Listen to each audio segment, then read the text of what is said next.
Bismillahirrahmanirrahim. Assalamualaikum warahmatullahi wabarakatuh. Selamat pagi dan salam sejahtera untuk kita semua.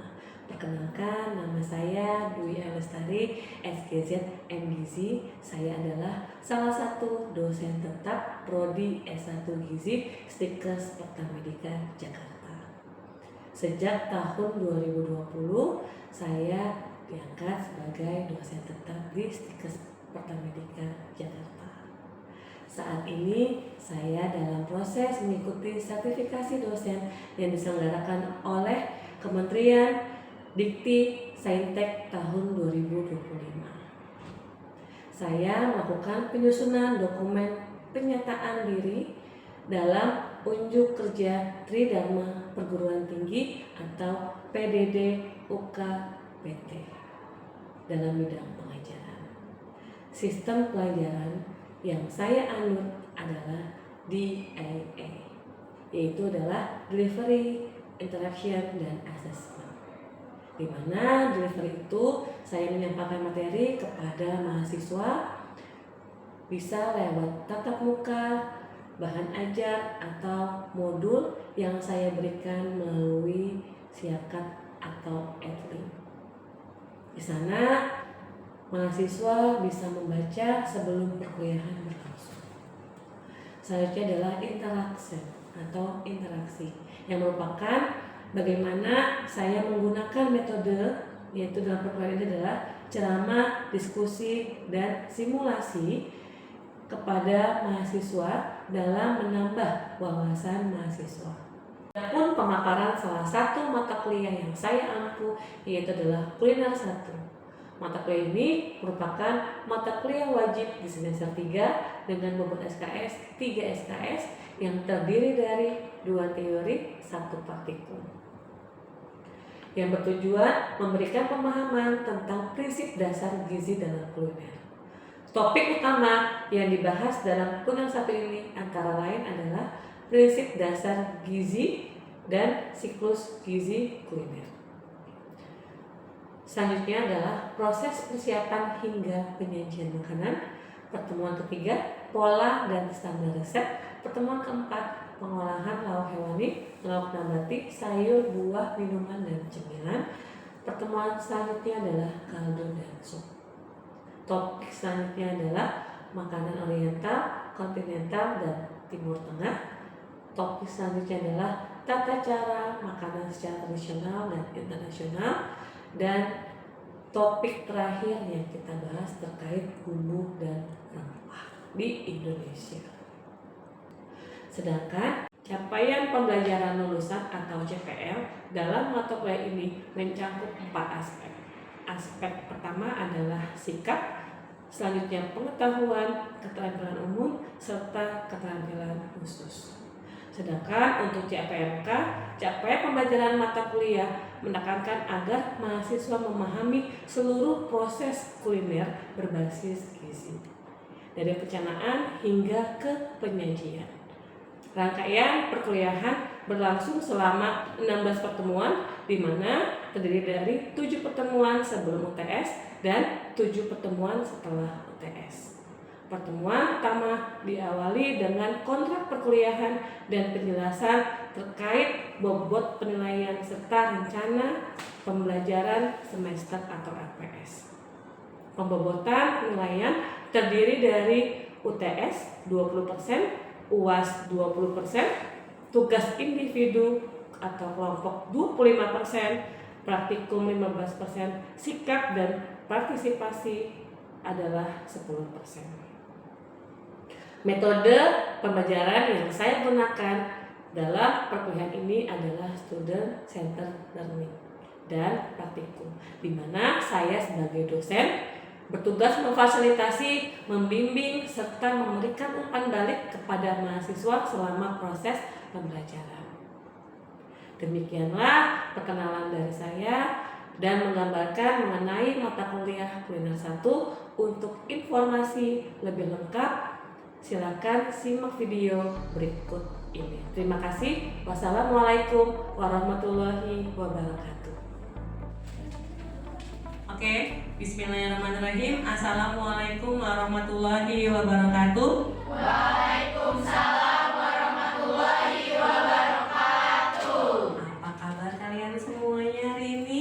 Alhamdulillah baik, Bu. Oke, alhamdulillahirrahmanirrahim. Nah, ini pertemuan kedua kita setelah minggu lalu kita persamaan persepsi atau kontrak program ya di mata kuliah kuliner 1. Nah, sebelum kita mulai di perkuliahan pertemuan kedua ini, alangkah baiknya kita buka dengan membaca doa. Ya, doa disesuaikan dengan agama dan kepercayaan masing-masing. Berdoa dimulai.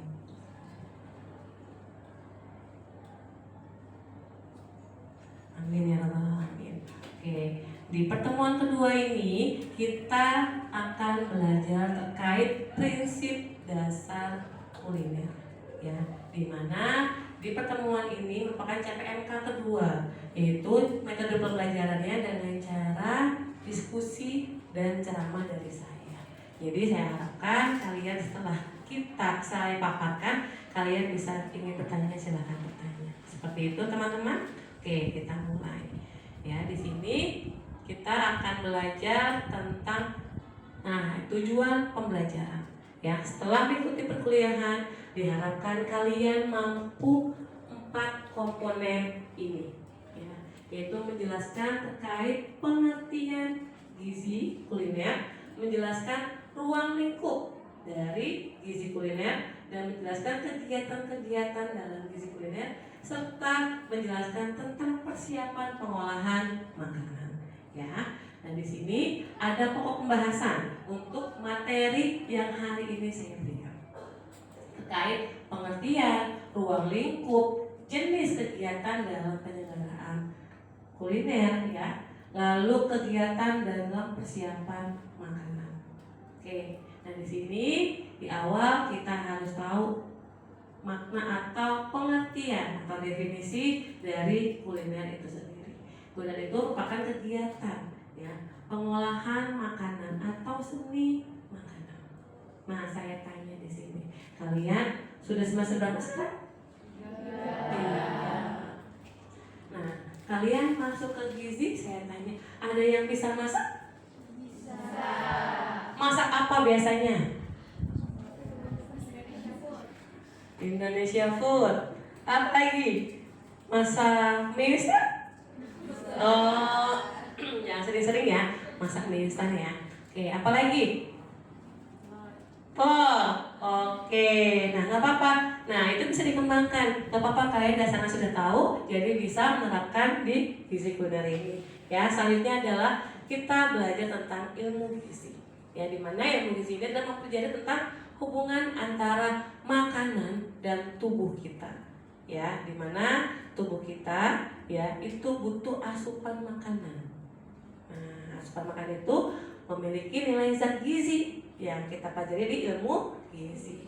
Nah, di sini ya, gizi kuliner ya merupakan perpaduan antara pengetahuan gizi ya, lalu seni mengolah, dan kita dapat menghasilkan makanan yang sehat, makanan yang enak, makanan yang menggugah selera.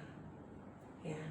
Nah, dari tahapan ini ya, kita bisa memiliki langkah-langkah untuk penyelenggaraan dari makanan. Mulai dari memilih bahan makanan ya, lalu mempersiapkan bahan makanan, mengolah dan menyajikan makanan.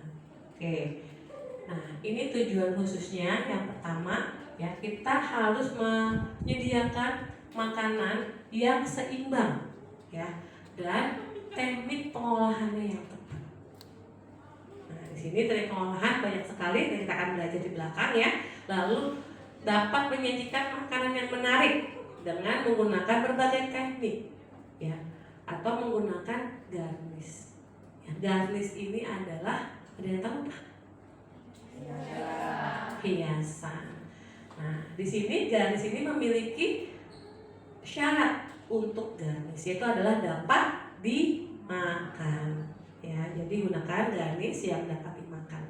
Selanjutnya adalah dapat membuat masakan baru dari resep lama. Nah, gimana tuh caranya?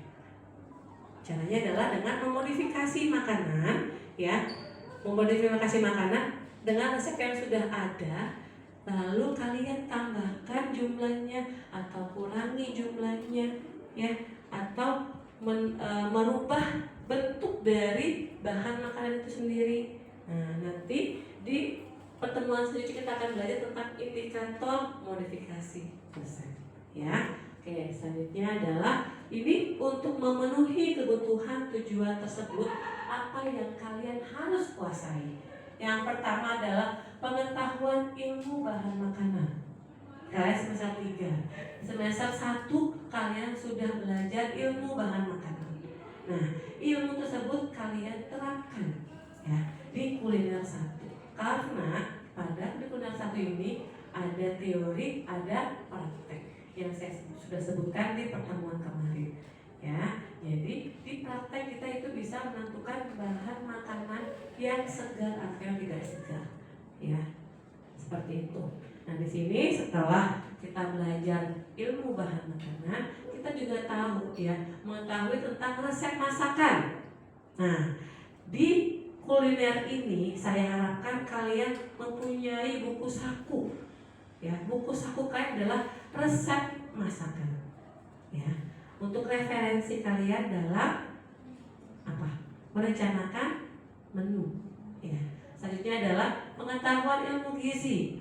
Pengetahuan ilmu gizi ini kita belajar tentang zat-zat gizi, mulai dari karbohidrat, protein, lemak, dan zat gizi lainnya, ya. Lalu pengetahuan tentang alat-alat masak. Di sini kita nanti akan belajar juga lalu tentang pengetahuan keamanan pangan, higien dan sanitasi, yang dimana ini sangat penting sekali untuk menentukan mutu makanan yang kita sajikan. Ada pertanyaan sampai sini teman-teman? Belum, kita lanjutkan ya. Oke. Nah, di sini jenis-jenis kegiatan penyelenggaraan makanan, ya, mulai dari pengadaan makanan, pengadaan tenaga, pengadaan tempat, pengadaan alat, dan pengadaan biaya. Di mana pengadaan makanan kita mulai dari perencanaan bahan makanan yang mau kita beli sesuai dengan menu, ya. Selanjutnya pengadaan tenaga, pasti ada orang yang terlibat dalam pengolahan makanan, ya. Selanjutnya adalah pengadaan tempat. Nah, tempat ini sendiri adalah, ya, untuk meluasakan pengolahan makanan. Jangan sampai kita untuk mengolah dalam jumlah besar tapi tempatnya kecil. Nah, berarti kita sesuaikan, ya. Lalu pengadaan alat. Gunakan alat-alat yang digunakan saja pada saat pengolahan. Jangan mengambil alat-alat yang tidak perlu digunakan, ya. Kita harus manajemen alat, ya. Selanjutnya adalah pengadaan biaya. Nah, ini terkait dengan pengadaan biaya terhadap bahan makanan dan lainnya, gitu ya teman-teman, ya. Oke, di sini selanjutnya adalah di pengadaan makanan. Tadi saya sudah sebutkan, kita harus perencanaan, ya, bahan makanan. Lalu setelah perencanaan, ya, bahan makanan itu kita beli, ya. Kita beli dari supplier. Datanglah ke tempat kita. Nah, setelah bahan makanan datang, itu harus dicek, ya, dari segi kualitas dan kuantitasnya. Sudah sesuai apa belum dengan pesanan yang kita pesan, ya. Selanjutnya adalah bahan makanan sudah kita cek, sudah kita lihat, sudah kita verifikasi. Nah, selanjutnya dipilah-pilih mana yang mau dimasak langsung, mana yang mau disimpan, ya. Nah, penyimpanan ini juga harus dicek suhunya, suhu dingin berapa, ya. Lalu untuk yang pengeringan diberikan label, ya. Semua bahan makanan yang akan disimpan diberikan label, ya, kapan datang ke tempat kita, seperti itu. Nah, selanjutnya setelah pengecekan, Setelah bahan makanan yang disimpan untuk hari esok dan hari sekarang untuk dimasak, itu selanjutnya ada tahap pengolahan makanan. Nah, tahap pengolahan makanan ini terdiri dari mulai dari persiapan ya sampai ke penyajian. Ya, di sini kita tahu pola makan Indonesia itu ada 5 yang kita biasa konsumsi. Ada makanan pokok, makanan lauk hewani, lauk nabati, sayur dan buah. Oke, dari kalian setiap hari, setiap kali makan, siapa yang sudah ada 5 komponen ini? Waduh. Ya, kita harus berarti kalian harus mengubah perilaku kalian ya, karena mengubah perilaku orang lain itu harus dari diri sendiri ya. Kalian nanti seorang calon ahli gizi, jadi harus paham pola makan Indonesia seperti apa itu ya. Oke, kita lanjutkan. Ini mulai dari persiapan bahan makanan, proses kegiatan yang spesifik ya dalam rangka menyiapkan bahan makanan dan bumbu melalui proses memasak. Nih, kita siapkan ya, mulai dari bumbunya, mulai dari bahannya kita persiapkan. Jangan sampai ada bahan yang belum kita beli. Ya, oke. Nah, ini tahapan proses persiapan. Mulai dari bahan makanan diterima tadi ya, lalu bahan makanan dikeluarkan dari tempat penyimpanan. Nah, ini misalkan sudah disimpan, lalu kita akan olah. Lalu dibersihkan dan disiangi. Nah, dibersihkan dan disiangi ini ya, metode yang paling menentukan terkait keamanan pangan. Karena apa? Karena kalian itu membersihkan bahan makanan yang dapat dimakan dan tidak dapat dimakan. Ya, yang tidak dapat dimakan berarti dibuang ya. Dan yang dapat dimakan berarti diolah. Nah, sehabis kalian menyiangi, membersihkan, itu ada proses pencucian. Ya. Di sini proses pencucian, otomatis bahan makanan sudah dipotong apa belum? Harusnya belum. Nah, itu kalian seperti apa di rumah? Dicuci dulu atau dipotong dulu? Oh, oke, sudah baik ya berarti. Oke, nah itu benar, langkah yang benar seperti itu. Kita cuci dulu baru dipotong. Kenapa? Karena kalau sudah dipotong baru dicuci, nilai gizi akan turun, akan menurun kadarnya atau kandungannya. Ya, jadi itulah kenapa bahan makanan harus dicuci terlebih dahulu baru dipotong. Nah, selanjutnya mulailah ya, yang daging itu bisa digiling ya, lalu daging digiling ya, terus ikan dimarinasi ya, lalu ayam juga dimarinasi. Nah, setelah itu baru proses pemasakan. Nah, ini proses ya, perlakuan terhadap bahan makanan. Di sini yang pertama ada yang namanya marinasi. Mungkin kalian sudah sering, tapi kita seringnya adalah membalur bu, ya, atau mencampur. Nah, ternyata digunakan namanya adalah marinasi, yaitu mencampur dengan asam, garam atau bumbu ya lainnya. Nah, lalu pandir, proses pembalutan bahan makanan dengan cara merendam bahan makanan menggunakan telur. Ya, siapa yang sini yang sering makan ayam fried chicken? Biasanya kalau di rumahan itu menggunakan telur, ya.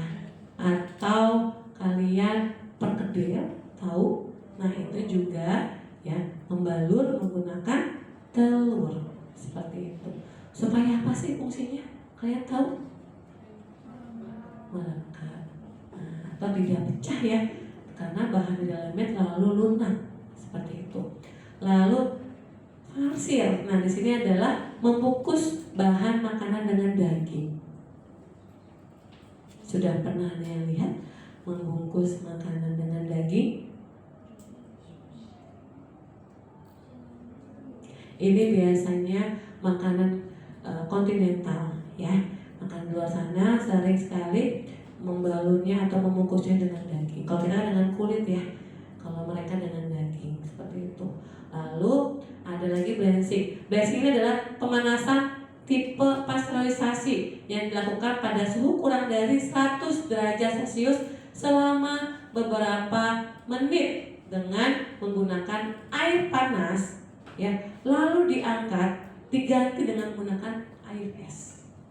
Itu fungsinya adalah untuk menghilangkan bakteri patogen ya, yang terdapat di dalam susu atau di dalam sayuran. Kalian tahu pernah makan steak di sini? Nah, pernah lihat sayurannya? Nah, sayuran ya tersebut itu di blanching terlebih dahulu, bukan direbus tapi di blanching. Ya, terlihat warnanya bagus. Nah, blanching ini hanya dilakukan kurang dari 3 menit saja agar warna dari sayuran itu keluar. Oke, teman-teman ya. Oke. Selanjutnya adalah kneading. Nah, ini adalah proses menekan dan melebarkan bahan makanan, biasanya dengan cara dipukul-pukul. Ini contohnya kalau kita mau bikin stik daging ya, supaya bumbunya menyerap itu dipipihkan terlebih dahulu ya, dipukul-pukul terlebih dahulu, baru kita baluri atau marinasi dengan garam dan lada misalnya seperti itu ya.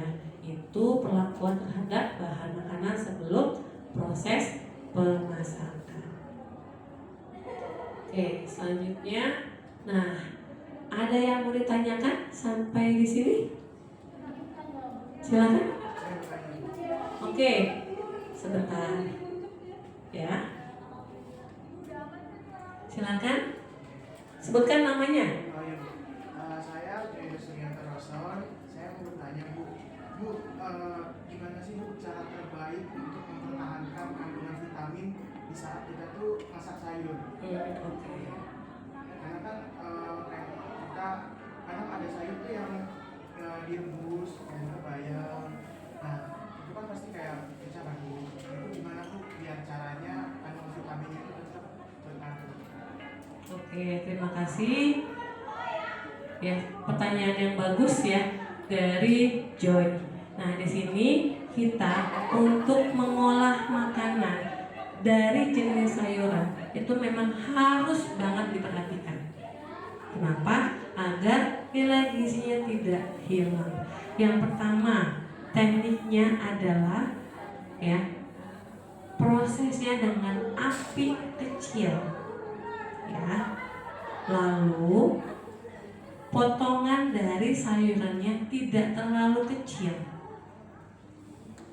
Dan yang terakhir, pada saat kalian proses pemasakan, tolong ditutup pancinya atau wajannya supaya zat gizi tidak hilang dengan uap panas keluar dari panci. 3 teknik itulah yang harus kita terapkan ya, supaya apa yang kita masak itu nilai gizinya masih aman. Oke, sudah cukup Joy? Oke, ada lagi? Sama-sama. Ada lagi teman-teman? Oke, wah aku sampingan nih. Oke, siap, silakan. Baik Bu, nama saya Lucy. Saya ingin bertanya nih Bu, bagaimana sih cara kita menyeimbangkan antara tampilan makanan yang menarik dengan nilai gizinya yang optimal? Oke, pertanyaan yang sangat bagus nih, karena baru pertemuan kedua ya. Nah, di sini ya kita yang namanya mengolah makanan itu menentukan pertama harus gizi seimbang ya, dari makanannya dulu. Nah, kita runut dari atasnya bahan makanan. Tadi sudah disebutkan bahan makanan juga ada bahan pokok dan lain-lain. Nah, gimana sih Bu supaya tadi apa penampilan ya? Penampilan makanannya itu menarik. Oke, dari kita tahu, nah protein warnanya kebanyakan apa? Coklat, merah, ya. Lalu makanan pokok warnanya apa? Putih. Nah, dari protein, dari makanan pokok, ya, kita udah bisa menggambarkan. Nah, dari warna ini biar kelihatan cerah, kita bisa padu padankan dengan warna sayuran. Seperti contohnya kita menggunakan garis tomat dengan berwarna kuning, ya. Lalu daun bawang atau daun selada yang kita gunakan untuk garis itu bisa. Jadi padu padannya adalah harus ada unsur-unsur warna yang menggugah selera, yaitu warna merah, warna hijau, ya, warna putih. Seperti itu. Dan ingat prinsipnya tadi, garis harus bisa dimakan, ya. Walaupun warna merah, jangan menggunakan cabai, ya. Karena apa? Kadang-kadang orang tidak suka cabai. Nah, penggunaan garis kenapa dapat bisa dimakan? Karena bisa menambah nilai gizi selain dari makanannya. Itu, begitu deh. Sudah cukup? Oke, sudah cukup. Ada yang lain? Sudah cukup. Oke. Karena mungkin waktu kita juga sudah habis ya. Oke, kita cukupkan untuk pertemuan hari ini. Mungkin terima kasih atas kehadiran kalian semua. Apa yang saya sampaikan semoga dapat diterima oleh kalian dan dapat diterapkan di kehidupan masing-masing. Itu ya teman-teman ya. Oke, nah dari sini saya cukupkan. Wabillahi taufiq wal hidayah. Wassalamualaikum warahmatullahi wabarakatuh. Waalaikumsalam warahmatullahi wabarakatuh.